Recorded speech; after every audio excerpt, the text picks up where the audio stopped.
Marulinus, mon grand-père, croyait aux astres. Ce grand vieillard émacié et jauni par l'âge me concédait le même degré d'affection, sans tendresse, sans signe extérieur, presque sans parole, qu'il portait aux animaux de sa ferme, à sa terre, à sa collection de pierres tombées du ciel. Il descendait d'une longue série d'ancêtres établis en Espagne depuis l'époque des Scipions. Il était de rang sénatorial, le troisième du nom. Notre famille jusque-là avait été d'ordre équestre. Il avait pris une part d'ailleurs modeste aux affaires publiques sous Titus. Ce provincial ignorait le grec et parlait le latin avec un rauque accent espagnol qu'il me passa et qui fit rire plus tard. Son esprit n'était pourtant pas tout à fait inculte. On a trouvé chez lui après sa mort une malle pleine d'instruments de mathématiques et de livres qu'il n'avait pas touchés depuis 20 ans. Il avait ses connaissances, mi-scientifiques, mi-paysannes, ce mélange d'étroits préjugés et de vieille sagesse qui ont caractérisé l'ancien Caton. Mais Caton fut toute sa vie l'homme du Sénat romain et de la guerre de Carthage, l'exact représentant de la dure Rome de la République. La dureté presque impénétrable de Marulinus remontait plus loin, à des époques plus antiques. C'était l'homme de la tribu, l'incarnation d'un monde sacré et presque effrayant dont j'ai parfois retrouvé des vestiges chez nos nécromanciens étrusques. Il marchait toujours nu-tête, comme je me suis aussi fait critiquer pour le faire. Ses pieds racornis se passaient de sandales. Ses vêtements des jours ordinaires se distinguaient à peine de ceux des vieux mendiants, des graves métayers accroupis au soleil. On le disait sorcier, et les villageois tâchaient d'éviter son coup d'œil. Mais il avait sur les animaux de singuliers pouvoirs. J'ai vu sa vieille tête s'approcher prudemment, amicalement, d'un nid de vipères, et ses doigts noueux exécutaient en face d'un lézard une espèce de danse. Il m'emmenait observer le ciel pendant les nuits d'été, au haut d'une colline aride. Je m'endormais dans un sillon, fatigué d'avoir compté les météores. Il restait assis, la tête levée, tournant imperceptiblement vers les astres. Il avait dû connaître les systèmes de Philolaos et d'Hipparque, et celui d'Aristarque de Samos que j'ai préféré plus tard. Mais ces spéculations ne l'intéressaient plus. Les astres étaient pour lui des points enflammés, des objets comme les pierres et les lents insectes dont il tirait également des présages, partie constituante d'un univers magique qui comprenait aussi les volitions des dieux, l'influence des démons et les lots réservés aux hommes. Il avait construit le thème de ma nativité. Une nuit, il vint à moi, me secoua pour me réveiller et m'annonça l'empire du monde, avec le même laconisme grondeur qui l'eût mis à prédire une bonne récolte aux gens de la ferme. Puis, saisi de méfiance, il alla chercher un brandon au petit feu de sarment qu'il gardait pour nous réchauffer pendant les heures froides, l'approcha de ma main et lut dans ma paume épaisse d'enfant de 11 ans je ne sais quelle confirmation des lignes inscrites au ciel.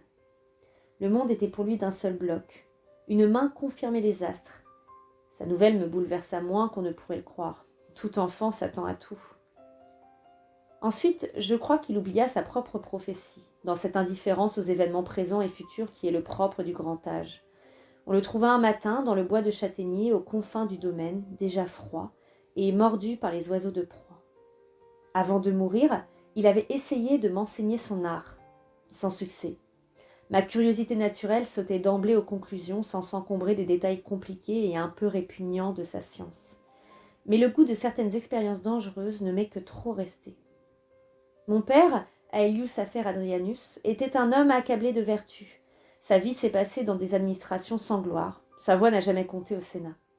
Contrairement à ce qui arrive d'ordinaire, son gouvernement d'Afrique ne l'avait pas enrichi. Chez nous, dans notre municipe espagnol d'Italica, il s'épuisait à régler les conflits locaux. Il était sans ambition, sans joie, et comme beaucoup d'hommes qui ainsi d'année en année s'effacent davantage, il en était venu à mettre une application maniaque dans les petites choses auxquelles il se réduisait. J'ai connu moi-même ces honorables tentations de la minutie et du scrupule. L'expérience avait développé chez mon père à l'égard des êtres un extraordinaire scepticisme dans lequel il m'incluait déjà tout enfant. Mes succès, s'il y eût assisté, ne l'eussent pas le moins du monde ébloui. L'orgueil familial était si fort qu'on n'eût pas convenu que j'y pusse ajouter quelque chose. J'avais 12 ans quand cet homme surmené nous quitta. Ma mère s'installa pour la vie dans un austère veuvage. Je ne l'ai pas revu depuis le jour où, appelé par mon tuteur, je partis pour Rome. Je garde de sa figure allongée d'espagnol, empreinte d'une douceur un peu mélancolique, un souvenir que corrobore le buste de cire du mur des ancêtres. Elle avait des filles de Gadès les pieds petits, dans d'étroites sandales, et le doux balancement de hanches des danseuses de cette région se retrouvait chez cette matrone irréprochable. J'ai souvent réfléchi à l'erreur que nous commettons quand nous supposons qu'un homme, une famille, participe nécessairement aux idées ou aux événements du siècle où il se trouve exister. Le contre-coup des intrigues romaines atteignait à peine mes parents dans ce recoin d'Espagne, bien qu'à l'époque de la révolte contre Néron, mon grand-père eût offert pour une nuit l'hospitalité à Galba. On vivait sur le souvenir d'un certain Fabius Adrianus, brûlé vif par les Carthaginois au siège d'Utique, d'un second Fabius, soldat malchanceux qui poursuivit Mithridate sur les routes d'Asie mineure, obscur héros d'archives privées de faste. Des écrivains du temps, mon père ignorait presque tout. Lucain et Sénèque lui étaient étrangers, quoiqu'ils fussent comme nous originaires d'Espagne. Mon grand-oncle Aelius, qui était lettré, se bornait dans ses lectures aux auteurs les plus connus du siècle d'Auguste.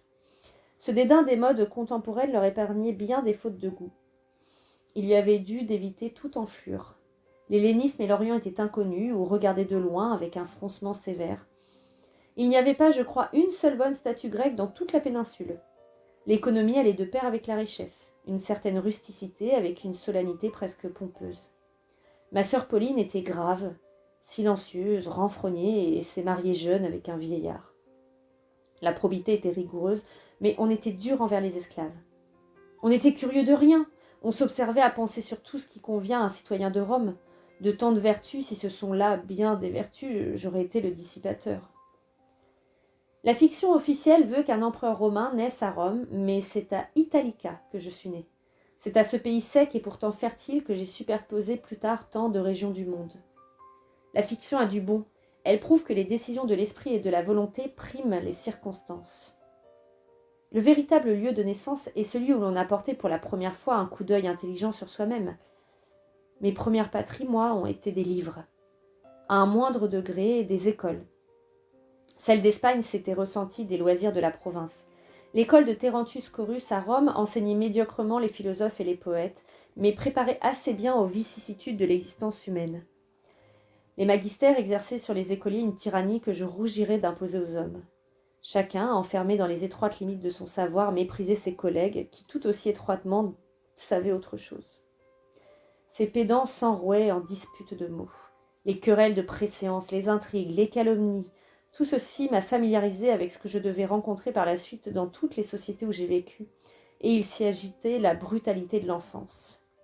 Et pourtant, j'ai aimé certains de mes maîtres, et ces rapports étrangement intimes et étrangement élusifs qui existent entre le professeur et l'élève, et les sirènes chantant au fond d'une voix cassée qui, pour la première fois, vous révèle un chef-d'œuvre ou vous dévoile une idée neuve. Le plus grand séducteur, après tout, n'est pas Alcibiade, c'est Socrate. Les méthodes des grammairiens et des rhéteurs sont peut-être moins absurdes que je ne le pensais à l'époque où j'y étais assujettie. La grammaire, avec son mélange de règles logiques et d'usages arbitraires, propose au jeune esprit un avant-goût de ce que lui offriront plus tard les sciences de la conduite humaine. Le droit ou la morale, tous les systèmes où l'homme a codifié son expérience instinctive. Quant aux exercices de rhétorique où nous étions successivement Xerxès et Thémistocle, Octave et Marc-Antoine, ils m'enivrèrent. Je me sentis protée. Ils m'apprirent à entrer tour à tour dans la pensée de chaque homme, à comprendre que chacun se décide, vit et meurt selon ses propres lois. La lecture des poètes eut des effets plus bouleversants encore. Je ne suis pas sûre que la découverte de l'amour soit nécessairement plus délicieuse que celle de la poésie. Celle-ci me transforma. L'initiation à la mort ne m'introduira pas plus loin dans un autre monde que tel crépuscule de Virgile. Plus tard, j'ai préféré la rudesse d'Ennius, si près des origines sacrées de la race, ou l'amertume savante de Lucrèce, ou, à la généreuse aisance d'Homère, l'humble parcimonie d'Hésiode. J'ai goûté surtout les poètes les plus compliqués et les plus obscurs, qui obligent ma pensée à la gymnastique la plus difficile, les plus récents ou les plus anciens, ceux qui me fraient des voies toutes nouvelles ou m'aident à retrouver des pistes perdues. Mais, à cette époque, j'aimais surtout dans l'art des vers ce qui tombe le plus immédiatement sous les sens. Le métal poli d'Horace, Ovide et sa mollesse de chair. Scorus me désespéra en m'assurant que je ne serais jamais qu'un poète des plus médiocres. Le don et l'application manquaient. J'ai cru longtemps qu'il s'était trompé. J'ai quelque part sous-clé 1 ou 2 volumes de vers d'amour, le plus souvent imités de Catulle, mais il m'importe désormais assez peu que mes productions personnelles soient détestables ou non. Je serai jusqu'au bout reconnaissant à Scaurus de m'avoir mis jeune à l'étude du grec. J'étais enfant encore lorsque j'essayais pour la première fois de tracer du stylet ces caractères d'un alphabet inconnu. Mon grand dépaysement commençait, et mes grands voyages et le sentiment d'un choix aussi délibéré et aussi involontaire que l'amour. J'ai aimé cette langue, pour sa flexibilité de corps bien en forme, sa richesse de vocabulaire où s'atteste à chaque mot le contact direct et varié des réalités, et parce que presque tout ce que les hommes ont dit de mieux a été dit en grec. Il est, je le sais, d'autres langues. Elles sont pétrifiées ou encore à naître. Des prêtres égyptiens m'ont montré leurs antiques symboles, signes plutôt que mots, efforts très anciens de classification du monde et des choses, parler sépulcral d'une race morte. Durant la guerre juive, le rabbin Joshua m'a expliqué littéralement certains textes de cette langue de sectaires, si obsédés par leur Dieu qu'ils ont négligé l'humain. Je me suis familiarisée aux armées avec le langage des auxiliaires celtes. Je me souviens surtout de certains chants. Mais les jargons barbares valent tout au plus pour les réserves qu'ils constituent à la parole humaine et pour tout ce qu'ils exprimeront sans doute dans l'avenir. Le grec, au contraire, a déjà derrière lui ses trésors d'expérience, celle de l'homme et celle de l'État. Des tyrans ioniens aux démagogues d'Athènes, de la pure austérité d'un Agésilas aux excès d'un Denis ou d'un Démétrius, de la trahison de Démarate à la fidélité de Philopoémène, tout ce que chacun de nous peut tenter pour nuire à ses semblables ou pour les servir a au moins une fois été fait par un grec. Il en va de même de nos choix personnels. Du cynisme à l'idéalisme, du scepticisme de Pyrrhon au rêve sacré de Pythagore, nos refus ou nos acquiescements ont eu lieu déjà. Nos vices et nos vertus ont des modèles grecs. Rien n'égale la beauté d'une inscription latine votive ou funéraire. Ces quelques mots gravés sur la pierre résument avec une majesté impersonnelle tout ce que le monde a besoin de savoir de nous. C'est en latin que j'administrerai l'Empire. Mon épitaphe sera incisée en latin sur les murs de mon mausolée au bord du Tibre, mais c'est en grec que j'aurai pensé et vécu. J'avais 16 ans.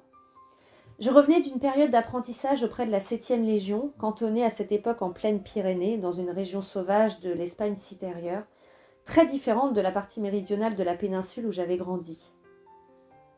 Acilius Atianus, mon tuteur, crut bon de contrebalancer par l'étude ces quelques mois de vie rude et de chasse farouche. Il se laissa sagement persuader par Scaurus de m'envoyer à Athènes auprès du sophiste Isée, homme brillant, doué surtout d'un rare génie d'improvisateur. Athènes immédiatement me conquit. L'écolier un peu gauche, l'adolescent au cœur ombrageux goûtait pour la première fois à cet air vif, à ces conversations rapides, à ces flâneries dans les longs soirs roses, à cette aisance sans pareille dans la discussion et la volupté. Les mathématiques et les arts m'occupèrent tour à tour, recherches parallèles. J'eus aussi l'occasion de suivre à Athènes un cours de médecine de Léotychide. La profession de médecin m'aurait plu. Son esprit ne diffère pas essentiellement de celui dans lequel j'ai essayé de prendre mon métier d'empereur. Je me passionnais pour cette science trop proche de nous pour n'être pas incertaine, sujette à l'engouement et à l'erreur, mais rectifiée sans cesse par le contact de l'immédiat et du nu. Léotychide prenait les choses du point de vue le plus positif. Il avait élaboré un admirable système de réduction des fractures. Nous marchions le soir au bord de la mer.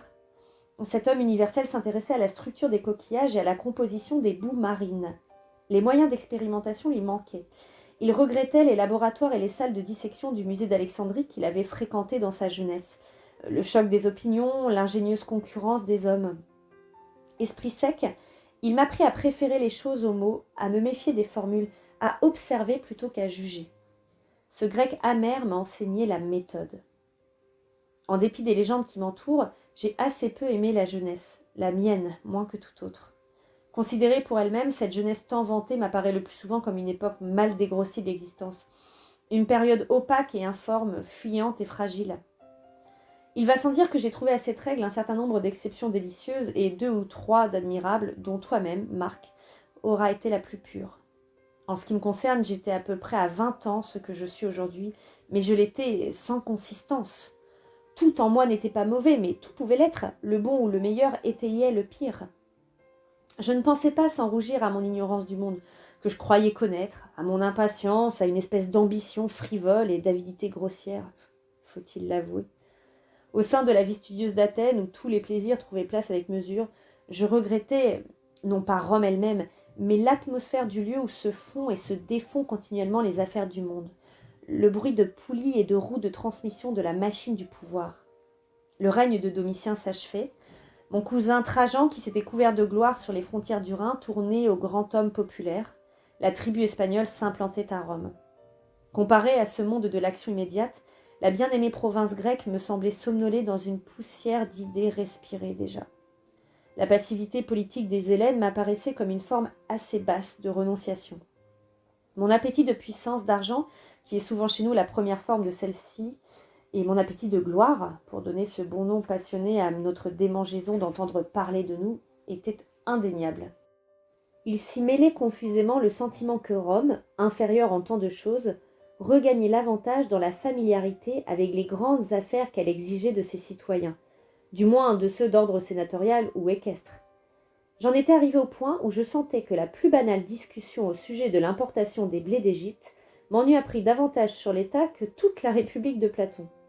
Déjà, quelques années plus tôt, jeune Romain rompu à la discipline militaire, j'avais cru m'apercevoir que je comprenais mieux que mes professeurs les soldats de Léonidas et les athlètes de Pindare.